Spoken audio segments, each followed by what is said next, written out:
Muy buenos días, alumnos del Colegio San Francisco 33. En esta oportunidad, otra apasionante clase con el profesor Jaime León Martel. En esta oportunidad, en el curso de Literatura Peruana para el nivel de secundaria, y el título del día de hoy es Julio Ramón Ribeiro. Este genial escritor peruano, uno de los más grandes cuentistas del habla en castellano, desde mi punto de vista, el padre del cuento peruano, ¿no?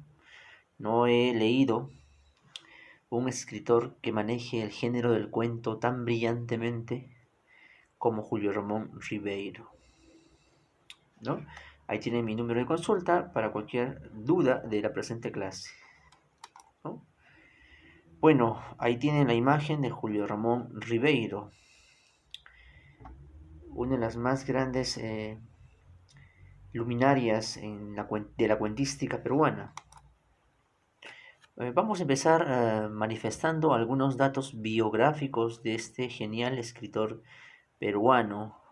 Su nombre completo es Julio Ramón Ribeiro Zúñiga.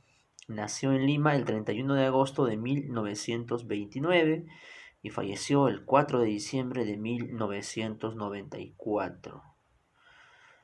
Eh, como le manifestaba, es uno de los mejores cuentistas de la literatura latinoamericana. El más grande cuentista peruano desde mi punto de vista. Él vivió en la generación de los 50 en nuestro país, ¿no? Corresponde a esta época de los 50, donde también desarrollaron otros escritores como Mario Vargas Llosa, ¿no? Que ya hablamos en una clase pasada sobre este premio Nobel de literatura peruano. Enrique Congrains Martín y Carlos Eduardo Zabaleta fueron otros renombrados escritores peruanos. La obra de Julio Ramón Ribeiro es de tal magnitud que ha sido traducido a numerosos idiomas, al inglés, francés, alemán, italiano, holandés y polaco.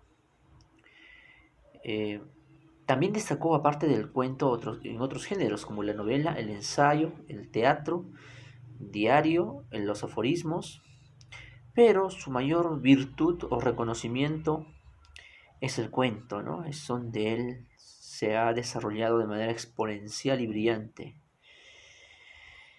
Justamente por su gran trayectoria literaria y por su habilidad cuentística, meses antes de su muerte, recibe el famoso y reconocido Premio de Literatura Latinoamericana y del Caribe Juan Rulfo en México.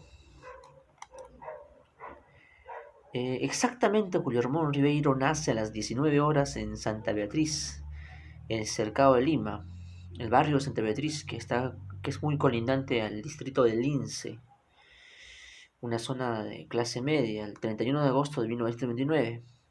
Es hijo de Julio Ramón Ribeiro Bonello, quien trabajaba en la prestigiosa Casa Ferreiros, ¿no? Y de Mercedes Zúñiga Rabinés, secretaria bilingüe en el Banco de Perú y Londres. Bancos ya que han desaparecido, ¿no? Que ya no existen. Fue el tercero de cuatro hermanos, Juan Antonio, Mercedes y Josefina, más conocida como Chamina. Su familia era de clase media, como lo manifesté. Procedía de ancestros de la clase alta limeña, ¿no? Porque, pues entre los ancestros de Julio Ramón Ribeiro se encuentran a personajes ilustres de la cultura y la política peruana. Inicialmente nace en Santa Beatriz, pasa su infancia en el barrio de Santa Beatriz, de clase media, y luego se muda a Miraflores, ¿no? Como que sube un poco más de estatus, ¿no? Residiendo en el barrio de Santa Cruz, aledaño a la Huaca Puquiana. La Huaca Puquiana que se encuentra en Miraflores es un conjunto arquitectónico prehispánico, ¿no? Muy concurrido, muy turístico. Bueno, cerca por la Huaca Puquiana vive en Miraflores Julio Ramón Ribeiro. Estudia en el prestigioso Colegio Champañat de Miraflores. Luego de la muerte del padre de Julio Ramón Ribeiro, quien falleció de tuberculosis, esto afectó hondamente al escritor, ¿no? Pues aparte de complicarle emocionalmente, también es un daño que causa la economía de la familia, ¿no? Julio Ramón Ribeiro estudió Letras y Derecho en la prestigiosa Universidad Pontificia Universidad Católica del Perú, la PUC, entre los años 1946 y 1952. En esta época universitaria de Julio Ramón Ribeiro, se codea con otros grandes personajes peruanos, como Pablo Macera, el famoso escritor, historiador, Alberto Escobar y Luis Felipe Ángel Sofocleto, este gran caricaturista peruano, uno de los más reconocidos caricaturistas de nuestro país.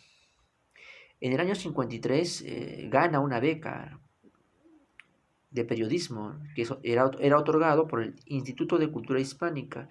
Esto le permite a Julio Ramón Ribeiro ir al viejo continente, exactamente a España, donde recordemos que escribe gran parte de su trayectoria cuentística. Para citar los premios literarios, o en este caso, los cuentos que ha escrito Julio Ramón Ribeiro, vamos a una recopilación de sus más grandes obras literarias relativas a los cuentos.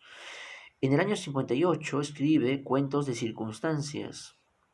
Todos estos son recopilaciones de cuentos que contienen varios cuentos, ¿no? Es un libro de cuentos. En el año 64 escribe Las botellas y los hombres. En ese mismo año escribe Tres historias sublevantes. En el año 72 escribe Los cautivos. Y ese mismo año escribe El próximo mes me nivelo. En el año 74 escribe, desde mi punto de vista, una de sus más grandes compilaciones cuentísticas, La palabra del mudo. Esta compilación de cuentos es muy interesante porque en esta obra encontramos un cuento que es genial.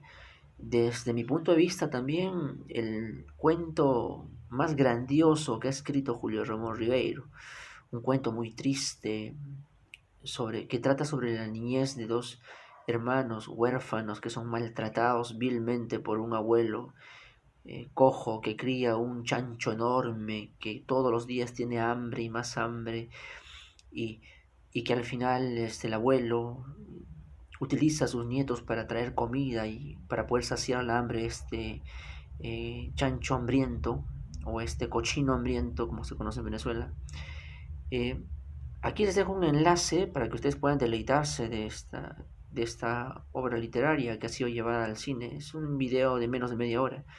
Ahí tienen el link, lo pueden copiar si ustedes desean y lo pueden ver en YouTube.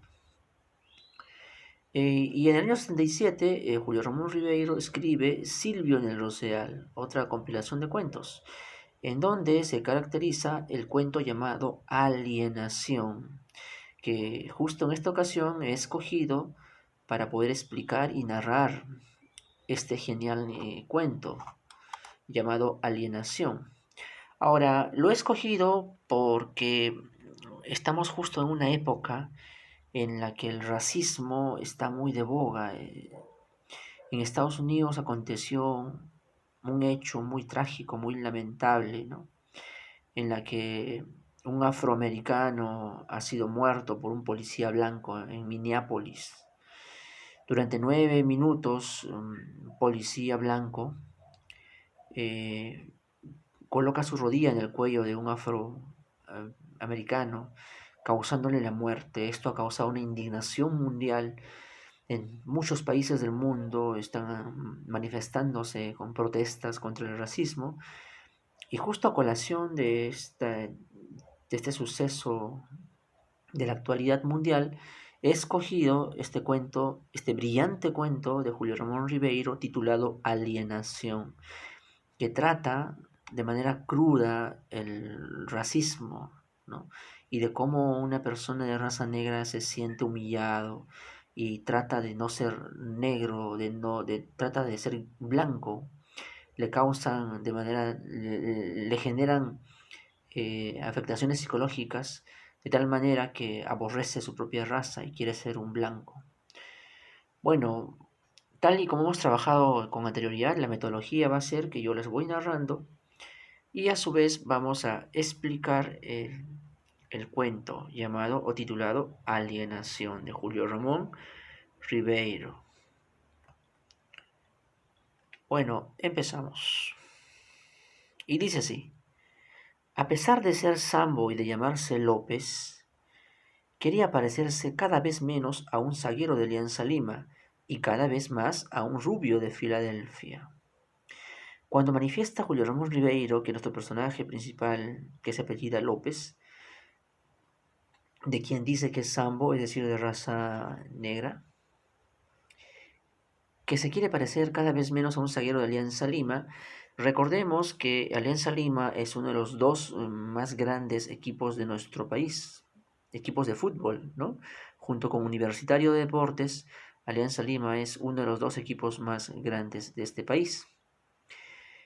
Así como, por ejemplo, decir en Venezuela los Magallanes, ¿no? Los Magallanes es el equipo de béisbol, es uno de los equipos de béisbol más grandiosos de Venezuela, donde el béisbol es el deporte rey. Aquí en Perú el deporte rey es el fútbol y Alianza Lima es un reconocido y prestigioso equipo de fútbol que se caracteriza, dicho sea de paso, por tener muchos jugadores de raza negra. Y a contrario de Universitario de Deportes, que también se caracteriza en este caso por tener jugadores de raza blanca. Eso ya obviamente se ha ido, no se realiza ya eso, ya no suele ser eso. Ahora blancos o negros o cholos o indios juegan en los ambos equipos. Eso, el racismo como que ya se ha diluido, esa característica racial de estos dos equipos se ha diluido. Pero justamente Julio Ramón Ribeiro hace colación a esta característica de este equipo Alianza Lima, ¿no? que se le conoce por tener jugadores de raza negra, desde antaño tiene esta tradición. Entonces, a eso se refiere Julio Ramón Ribeiro, cada vez menos a un zaguero de Alianza Lima y cada vez más a un rubio de Filadelfia. Filadelfia es una ciudad norteamericana, recordemos. La vida se encargó de enseñarle que si quería triunfar en una ciudad colonial, más valía saltar las etapas intermediarias y ser antes que un blanquito de acá, un gringo de allá. Toda su tarea en los años que lo conocí consistió en deslopizarse y desambarse. Aquí hace referencia Julio Ramón Ribeiro a que él es parte de esta historia. Él conoce a López, a este moreno, y está narrando justamente los sucesos que él ha visto, Julio Ramón Ribeiro, ¿no? Es un cuento en primera persona, está narrando la historia de Julio Ramón Ribeiro. Y aquí brillantemente Julio Ramón Ribeiro, en la cual uno puede apreciar esa magia de su pluma, esa magia de su literatura, crea verbos, ¿no? Justamente los grandes escritores mundiales, los geniales escritores mundiales, se caracterizan por inventar, crear verbos. Aquí dice Julio Ramón Ribeiro, utiliza el verbo deslopizarse y desambarse para referirse que quería ser menos López y quería ser menos Sambo, nuestro personaje principal. Lo más pronto posible, dice, y en americanizarse antes de que le cayera el huaico y lo convirtiera para siempre, digamos, en un portero de banco o en un chofer de colectivo. Aquí utiliza un quechuismo Julio Ramón Ribeira, ¿no? El término huaico. Recordemos que huaico se refiere a este suceso natural cuando los ríos de la sierra del Perú eh, son abundantes y se desbordan por la costa peruana y generan estos huaicos que son gran cantidades de agua con lodo y barro y que a su paso destruyen todo. Esto sucede mucho en las épocas de lluvia en la sierra peruana y sus efectos llegan hasta la costa del Perú. A esto se refiere cuando dice huaico Julio Ramón Ribeiro, que lo hace de manera metafórica. Digamos en un portero de banco o en un chofer de colectivo, ¿no? Está refiriéndose acá a trabajos que el pueblo realiza, no son propios esos trabajos de portero de banco o de chofer de colectivo de la clase alta, ¿no? Son realizados por gente de la clase baja. Tuvo que empezar por matar al peruano que había en él y por coger algo de cada gringo que conoció. Con el botín se compuso una nueva persona, un ser hecho de retazos, que no era ni sambo ni gringo, el resultado de un cruce contra natura, algo que su vehemencia hizo derivar, para su desgracia, de sueño rosado a pesadilla infernal. Aquí narra de manera apasionante y magistral Julio Ramón Ribeiro, ¿no? Un genio de la cuentística, en la historia de este personaje apellidado López, ¿no? Y que justamente el título del cuento se llama Alienación porque proviene del verbo alienar, que a su vez proviene de un anglicismo alien, que significa extraño, foráneo. Al alienarse significa adquirir costumbres que no son propias de tu raza, de tu género o de tu pueblo y tratar de adoptar otros vestigios raciales impropios de tu cultura. Eso significa alienarse y el título del cuento se llama Alienación. El personaje López no quería ser moreno, él quería ser gringo, rubio o catire, como dicen los venezolanos. Pero no anticipemos, precisemos que se llama Roberto, que años después se le conoció por Bobby, pero que en los últimos documentos oficiales figura con el nombre de Bob. En su ascensión vertiginosa hacia la nada, fue perdiendo en cada etapa una sílaba de su nombre. No quería llamarse Roberto, él quería llamarse Bobby, y luego se llamó Bob. Recordemos que estos nombres son nombres americanos, ¿no? Bobby, Bob.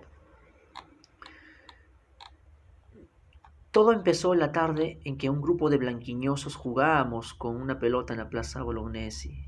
Dice jugábamos Julio Ramón Ribeiro, ¿no? Él también estaba en esta historia. La Plaza Bolognesi es una plaza ubicada en el centro de Lima, ¿no? Que antaño o hace mucho tiempo era poblado por gente de la clase media para abajo. Era la época de las vacaciones escolares y los muchachos que vivíamos en los chalets vecinos, hombres y mujeres, nos reuníamos allí para hacer algo con esas interminables tardes de verano. Roberto iba también a la plaza, a pesar de estudiar en un colegio fiscal. Un colegio fiscal significa un colegio público del Estado, a contraste de los colegios privados o particulares, y de no vivir en un chalet, sino en el último callejón que quedaba en el barrio. Iba a ver jugar a las muchachas y a ser saludado por algún blanquito que lo había visto crecer en esas calles y sabía que era hijo de la lavandera. La mamá de López era lavandera, ¿no? De un oficio noble. Pero en realidad, como todos nosotros, iba a ver a Queca. Todos estábamos enamorados de Queca. Aquí aparece un personaje femenino en la historia, que ya llevaba 2 años siendo elegida reina en las representaciones de fin de curso. Keika no estudiaba con las monjas alemanas de Santa Úrsula, ni con las norteamericanas de Villa María, sino con las españolas de la Reparación.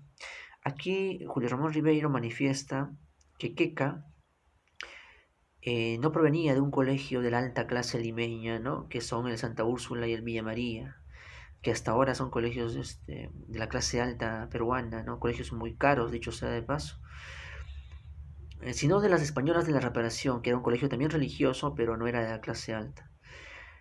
Y ahí estudiaba Queca, o sea, manifiesta Julio Ramón Ribeiro que Queca no era una niña de clase alta, ¿no? Sino provenía de una barriada. Pero eso no tenía sin cuidado, así como que su padre fuera un empleado que iba a trabajar en ómnibus, o que su casa tuviera un solo piso y geranios en lugar de rosas. Lo que contaba entonces era su tez capulí, sus ojos verdes, su melena castaña, su manera de correr, de reír, de saltar, y sus invencibles piernas, siempre descubiertas y doradas, y que con el tiempo serían legendarias. En esta parte del cuento, Julio Romero Ribeiro hace una descripción genial propia de su pluma ilustre, de las características físicas de Queca, ¿no? Que la describe como una niña rubia, rubilinda, gringa, catira, eh, y manifiesta que es una niña muy bella, ¿no? Físicamente es muy linda. Roberto iba solo a verla jugar, pues ni los mozos que venían de otros barrios de Miraflores y más tarde de San Isidro y de Barranco lograban atraer su atención. Peluca Rodríguez se lanzó una vez de la rama más alta de un ficus. Lucas de Tramontana vino en un reluciente moto que tenía 8 faros. El Chancho Gómez le rompió la nariz a un heladero que se atrevió a silbarnos. Armando Wolf estrenó varios ternos de la niña y hasta se puso corbata de mariposa, pero no obtuvieron el menor favor de Queca. Keka no le hacía caso a nadie, le gustaba conversar con todos, correr, brincar, reír, jugar el voleibol y dejar al anochecer a esa banda de adolescentes sumidos en profundas tristezas sexuales que solo la mano caritativa entre las sábanas blancas consolaba. Aquí manifiesta Julio Ramón Ribeiro que Keka no le hacía caso a nadie, era una niña despreocupada, que le gustaba solamente jugar y nada más, no se fijaba en algún varón que la merodeaba o de su entorno. Y también en la última parte hace referencia al onanismo, ¿no? Somos alumnos de secundaria, ya ustedes deben de alguna manera ya saber pues estas prácticas sexuales, ¿no? Y a eso hace referencia Julián Ramos Ribeiro, de manera obviamente literaria, metafórica y magistral. Fue una fatídica bola la que alguien arrojó esa tarde, y que Keka no llegó a alcanzar, y que rodó hacia la banca donde Roberto, solitario, observaba, nuestro personaje, ¿no? Roberto, que se llamaba Roberto López, ¿no? Recordemos que su apellido es López.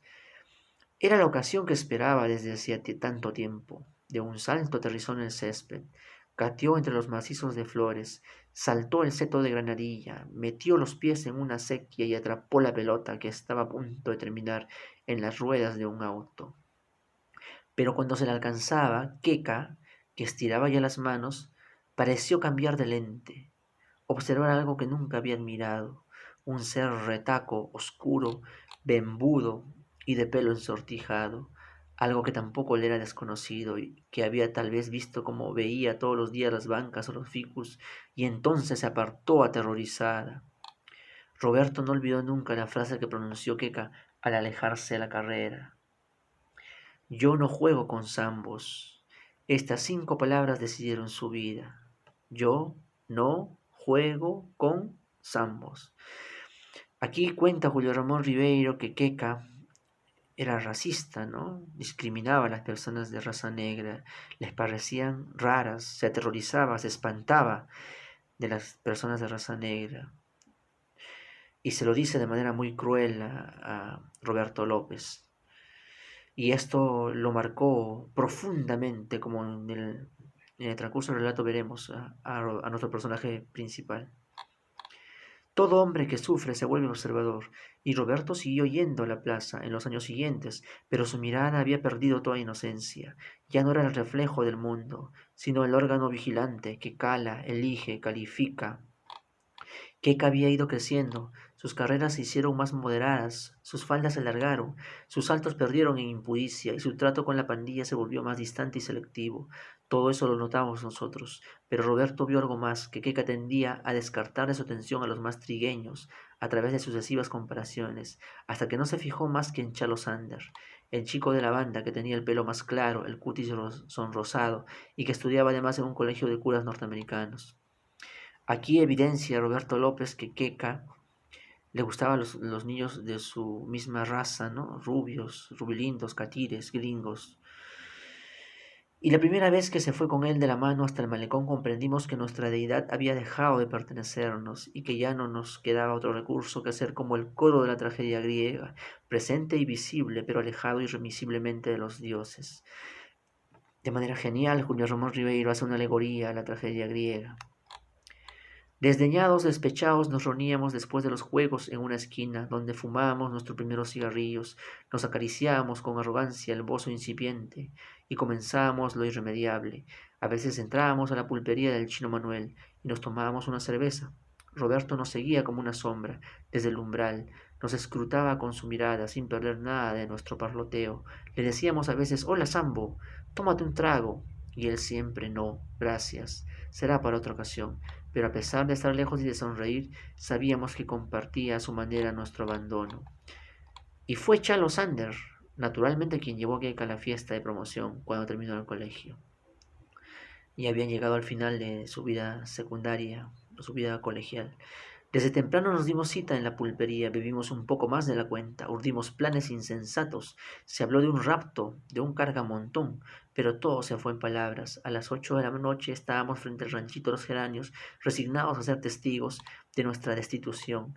Chalo llegó en el carro de su papá con un elegante smoking blanco y salió al poco rato acompañado de una queca, de vestido largo y peinado alto, en la que apenas reconocimos a la compañera de nuestros juegos.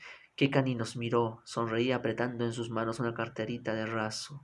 Visión fugaz la última, pues ya nada sería como antes. Moría en ese momento toda ilusión y por ello mismo nos olvidaríamos nunca esa imagen, que clausuró para siempre una etapa de nuestra juventud.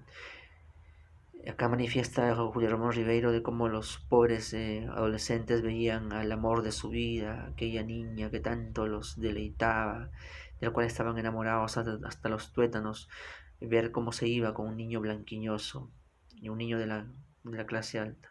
Casi todos desertaron la plaza, unos porque preparaban el ingreso a la universidad, otros porque se fueron a otros barrios en busca de una imposible réplica de Queca.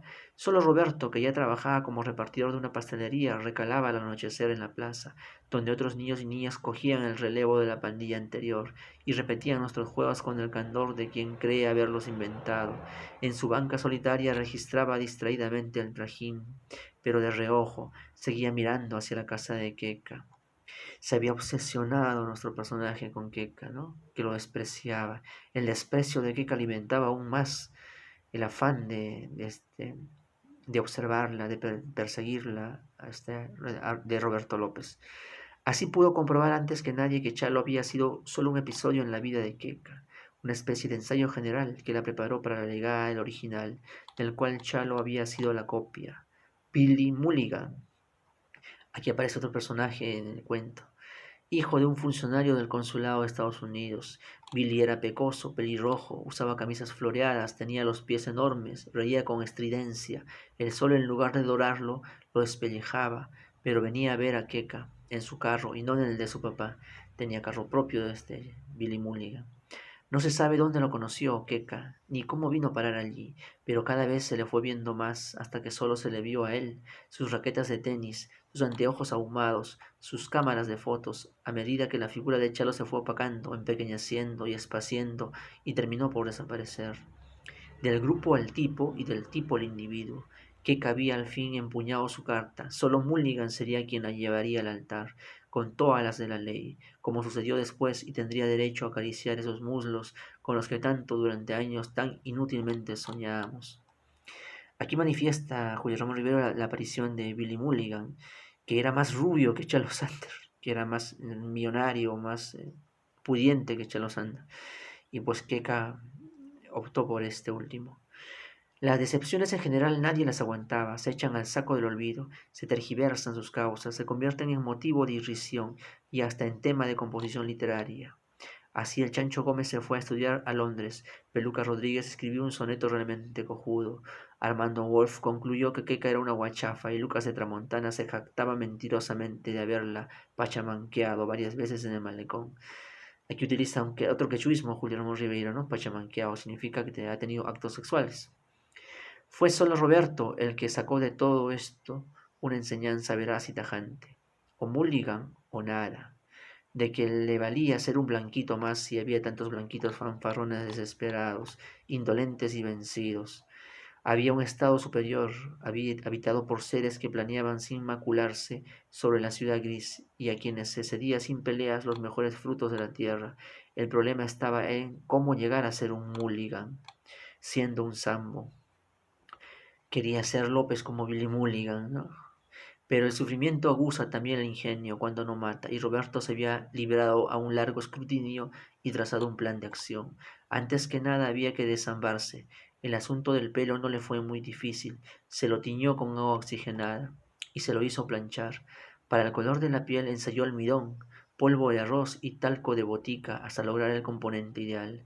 Pero un sambo teñido y empolvado sigue siendo un sambo. Le faltaba saber cómo se vestían, qué decían, cómo caminaban, lo que pensaban, quiénes eran en definitiva los gringos.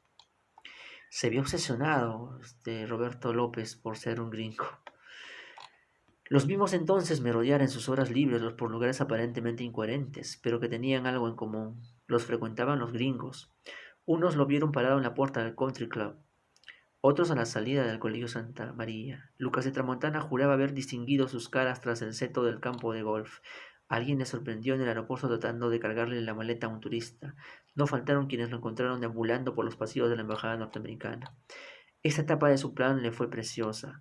Por lo pronto confirmó que los gringos se distinguían por una manera especial de vestir, que él calificó a su manera de deportiva, confortable y poco convencional. Fue por ello uno de los primeros en descubrir las ventajas del blue jeans, el aire vaquero y varonil de las anchas correas de cuero rematadas por gruesas hebillas, la comodidad de los zapatos de lona blanca y suela de jeve, el encanto colegial que daban las gorritas de lona con la visera, la frescura de las camisas de manga corta, flores o anchas rayas verticales, la variedad de casacas de nylon cerradas sobre el pecho con una cremallera o el sello pandillero, provocativo y despreocupado, que se desprendía de las camisetas blancas con el emblema de una universidad norteamericana. Aquí describe de manera brillante a Julio Ramón Ribeiro cómo se vestían los norteamericanos, ¿no? Y que Roberto López eh, quería vestirse como ellos. Todas estas prendas no se vendían en ningún almacén, había que encargarlas a Estados Unidos, lo que estaba fuera de su alcance, pero a fuerza de indagar descubrió los remates domésticos. Había familias de gringos que debían regresar a su país y vendían todo lo que tenían, previo anuncio en los periódicos. Roberto se constituyó antes que nadie en esas casas y logró así hacerse de un guardarropa, en el que invirtió todo el fruto de su trabajo y de sus privaciones. Pero planchado y teñido blue jeans y camisa vistosa, Roberto estaba ya a punto de convertirse en Bobby. Todo esto le trajo problemas. En el callejón decía su madre cuando venía a casa, le habían quitado el saludo al pretencioso, cuando más le hacían bromas o lo silbaban como a un marica. Jamás daba un centavo para la comida, se pasaba horas ante el espejo, todo se lo gastaba en trapos. Su padre añadía a la negra, podía haber sido un blanco roñoso que se esfumó como un Fumanchú. Fumanchú es un personaje oriental de magia, al año de conocerla, pero no tenía vergüenza de salir con ella ni de ser pilotín de barco. Entre nosotros el primero en ficharlo fue Peluca Rodríguez, quien había encargado un blue jean a un purser de la Braniff. Purser significa contador en inglés. Cuando le llegó se lo puso para lucirlo, salió a la plaza y se encontró de sopetón con Roberto, que llevaba uno igual. Es decir, los niños de la mediana clase limeña, que fueron los primeros en adoptar la forma de vestir de los norteamericanos, eh, en este caso Peluca Rodríguez apreciado, eh, ellos veían que Roberto López, antes que ellos, ya tenía esta vestimenta de los norteamericanos y esto fue un contraste, un encontrón para Peluca Rodríguez. Durante días no hizo sino maldecir al Sambo, dijo que le había malogrado la película, que seguramente lo había estado espiando para copiarlo, y había notado que compraba cigarrillos Lucky y que se peinaba con un mechón sobre la frente. Pero lo peor fue en su trabajo. Cauí de Morales, el dueño de la pastelería, era un mestizo guatón, ceñudo y regionalista, que adoraba los chicharrones y los valses criollos, y se había rajado el alma durante 20 años para montar ese negocio. Nada lo reventaba más que no ser lo que uno era, cholo o blanco. Era lo de menos. Lo importante era la mosca, el agua, el molido. Conocía miles de palabras para designar la plata. Cuando vio que su empleado se había teñido el pelo, aguantó una arruga más en la frente. Al notar que se empolvaba, se tragó un carajo, que estuvo a punto de indigestarlo. Para explicar esta parte, las conductas eh, alienadas de nuestro personaje no les gustaban mucho a las personas con las que frecuentaba en nuestro personaje Roberto López. Al contrario, les generaba un odio tanto a su familia que lo detestaba a él y tanto a sus empleadores, ¿no? Eso es lo que